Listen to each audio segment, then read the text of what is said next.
So, when people think about Singapore, they think about Marina Bay Sands, Gardens by the Bay, etc.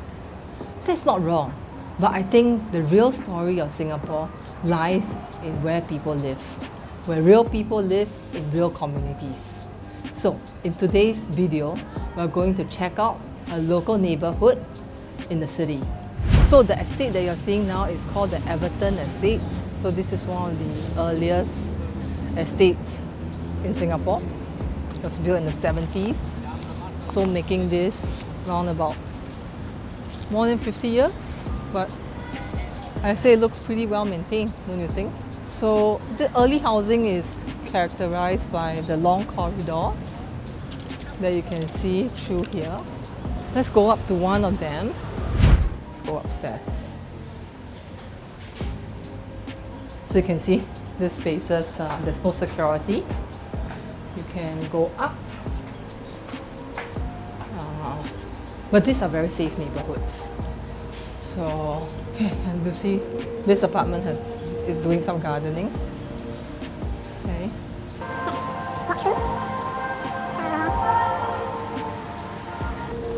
I remember when I was young, I used to stay in something very similar, and I'll be playing with my neighbors along this corridor. So you can think of this as a bit of a social space for people, for the residents who live here.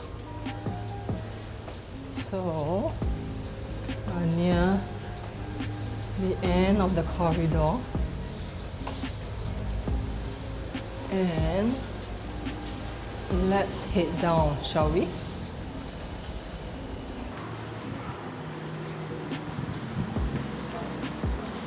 So, when we talk about a local neighborhood, do you know that approximately 80% of the local resident community in Singapore live in social housing? Yes, that's right. Social housing is where the vast majority of the people live in Singapore. But what does social housing really mean? So, let me just explain it to you. Social housing in Singapore is quite different from what you think you know about social housing. Social housing in the city are government-built apartments built for the people and sold to the population. So this means that most of the apartments in Singapore are owner-occupied and not rented. So they're typically sold for a lease of 99 years. And this also means that, and out of this percentage, more than 90% are owned by the people. So, as we walk through, I thought it'd be worthwhile to talk a little bit more about the history of social housing in Singapore. So really very much what happened was that in the 60s, when Singapore was newly independent, it had faced a chronic housing shortage. So what happened was that the government set up an agency called the Housing and Development Board to begin a program of low-cost housing for the people. So this program was super successful. They built a lot of, they managed to resolve the housing crisis. And what happened was that the vast majority of the people in Singapore today live in government-owned apartments. So that's where we're exploring today. We're exploring this public housing. These are they're also commonly referred to as HDB. They're called the housing. We should generally refer to the HDB flats. Alright, so we're at this space now. This space is called the Pavilion. Let's go in, let's check out. What it is? You can see it's a wide open space here through here. There are seats all around, which makes it super convenient for the people to come, have a seat, rest, like the elderly lady that we see here. And this is also a space in the evenings where people will do some sports, some yoga. But I'll tell you what's really cool about this space, because this space can be transformed into a wedding, as you can see in the picture through here. And also, it can be a funeral space. So what happens is that when somebody passes on, they can hold their last rites here. And I think this is super interesting because it makes it very easy for the neighbors to come down, pay their last respects, etc. So let's move through here. Let's just check out this space. Oh, we can see some people playing a very, very popular sport, pickleball. So these spaces, they are free spaces. So anyone can come down, can play. Let's just continue on. Let's go see something really cool. Let's go see a piece of artwork. So something that's happening soon in Singapore is that in a week or two, there'll be Singapore's Independence Day. And this local artist, she's a resident of this neighborhood. What she has done is that she has created a piece of artwork using recycled materials. I think this is super cool. Let's just go take a look at the write-up. It's called Blooming Together, concept by artist Anita Temomaran. So basically, let's take a look. Let's see what makes it so special. Let's start right at the beginning at the S. And let's just take a closer look. You can see the details. You can see how there's bottle caps, recycled plastic, more bottle caps. Okay. I like how she's so clever and gives a very, very nice vibrancy to the neighborhood. You see here is some old clappers from previous National Day celebrations. Okay. And then this is quite fun too, because in this 61, which talks about Singapore's 61st year of independence, she's put some of the major milestones of Singapore's development. So, there. Okay, let's come through here. She's done this very interesting thing too. I've done a little heart through here, as you can see. But what you could do is, it is very interactive, because you could take the pen and then you can pen your wishes for the country. So let's just see what it says. Okay, let's start with I love you, Singapore. Ooh, and this one, I am proud to be Singaporean. Okay, happier 61. And then you have, other well wishes. So I quite like this one. Here's to a kinder, more inclusive and united Singapore. So there you go. Let's move on. Let's keep walking. Let's go on to the playground. So the playground is right through here. So playground is a space for the young at heart to play. A little quiet now, because usually gets a little bit more busy in the evenings. Just about close to 4 p.m. So in an hour or so, maybe hour or two, that's when the kids will come down and play. So, this is fun. I'm not sure if you can see this, but we're going to chase, the chickens. Yep, there you go. This is so fun. Okay, these are what we call jungle fowl. They are part of the neighborhood that exists. And hi. Okay. Woo. There you go. I really like to think of it as nature in urban spaces. Then through here you have the elderly fitness corner. So the elderly, they'll come in the evenings mornings. So you can see that what their government is trying to do is that they're trying to create communities. They don't just make apartments. Another community garden through here. Ooh, look at this. These bananas are almost ready for harvest. Isn't it so beautiful?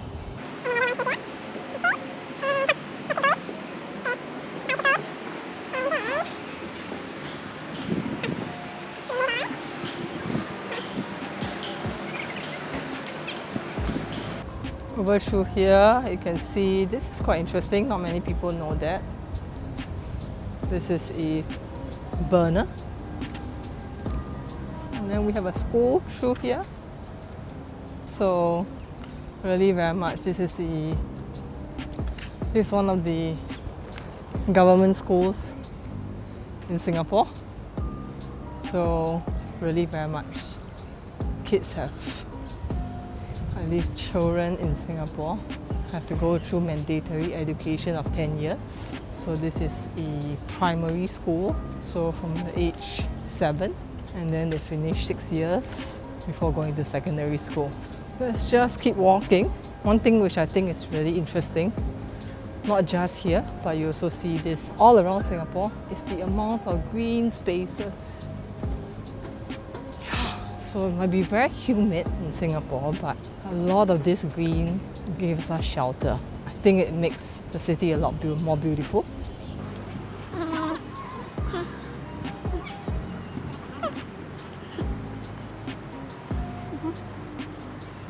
We're walking through another playground.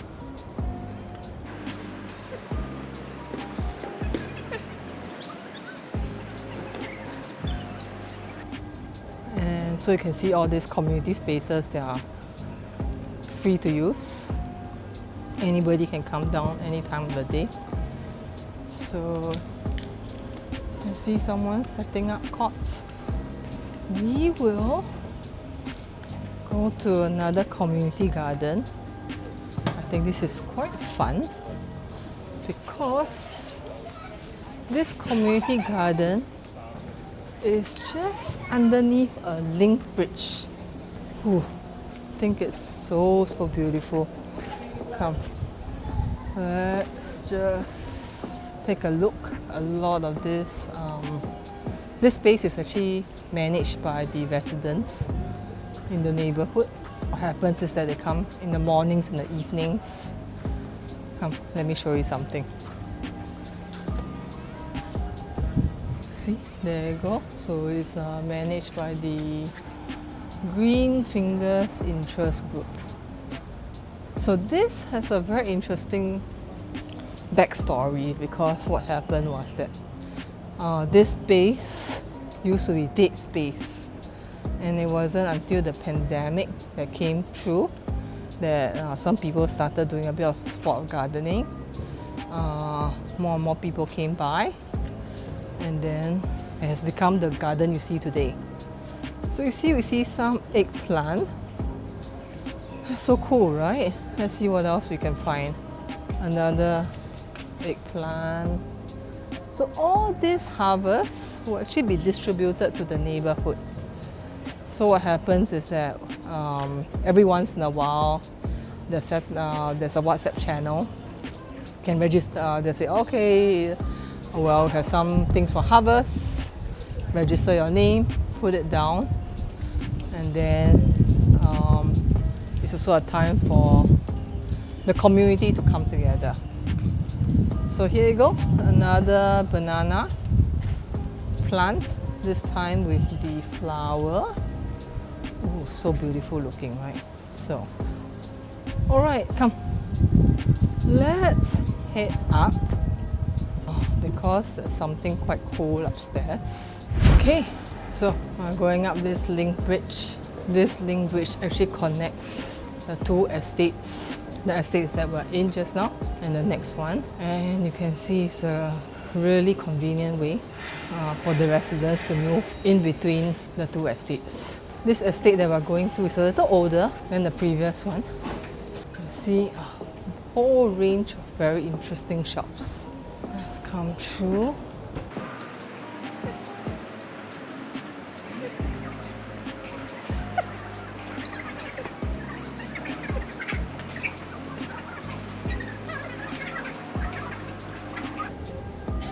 There's a lot of shops through here. This is a beauty parlor. You can see someone is doing her pedicure. And aquarium shop. Cafe.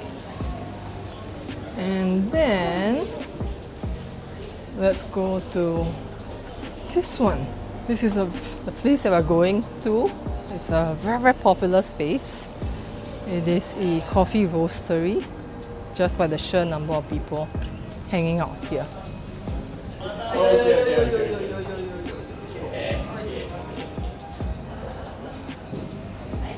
So this space, they are very, very well known. Very nice place to hang out on the weekend.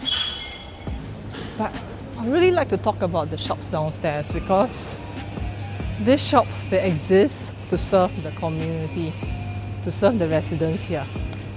So this is quite funny because look, this clinic is literally called the downstairs clinic, which refers to the clinic at the ground floor. Then you still see shops like this, which serve to sell small things. So like bread, ice cream, drinks, etc. So if you want to pick up some small stuff, you can just come downstairs.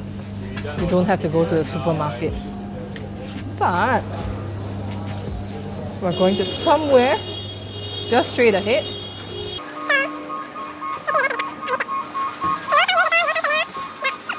Things that people need for everyday living, like a fruit shop.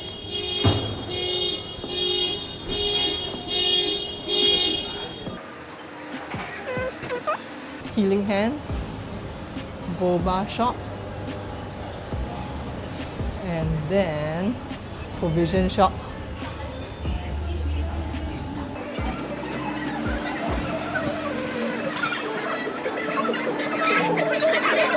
And you need the barber. This where you can come. You can go. But this space. So think of this as a bit of a third space of the neighborhood. This is what we call a coffee shop or Kopitiam. And I'd just like to show you a huge amount of food that you can find here. So really very much you can find food for different communities, the Chinese, or the Malays, the Indians, vegetarian, noodles, rice, etc. Hey, auntie, 欢迎回来了。Hi. So, just like to show you the price. Look at that. It's really, really affordable. About 4 to 5 Singapore dollars. Okay. Per plate of food. So you can see this is a space where people come by. You can get coffee here as well. Local coffee. So think of this as a space for the community to hang out and just to socialize, rest, relax, etc. It's a really hot day, so I just want to show you something really interesting, because if you can see people doing their laundry outside, and what I mean is that they're drying their clothes outside. It's a very, very interesting sight that you'll only see in Singapore.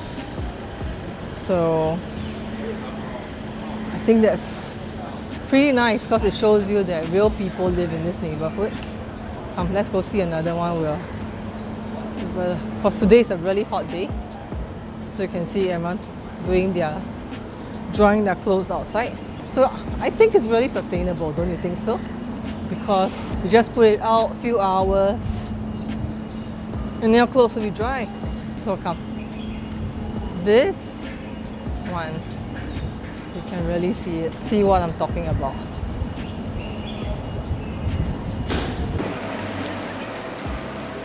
So what happens when it rains is that everyone will just put their clothes back in. I think that's so cool. So if you enjoyed learning about everyday Singapore beyond the tourist attractions, subscribe because that's what this channel is all about. We'll be exploring the stories behind the neighborhoods, streets, and of course the food. So thanks for watching, and I'll see you in the next episode.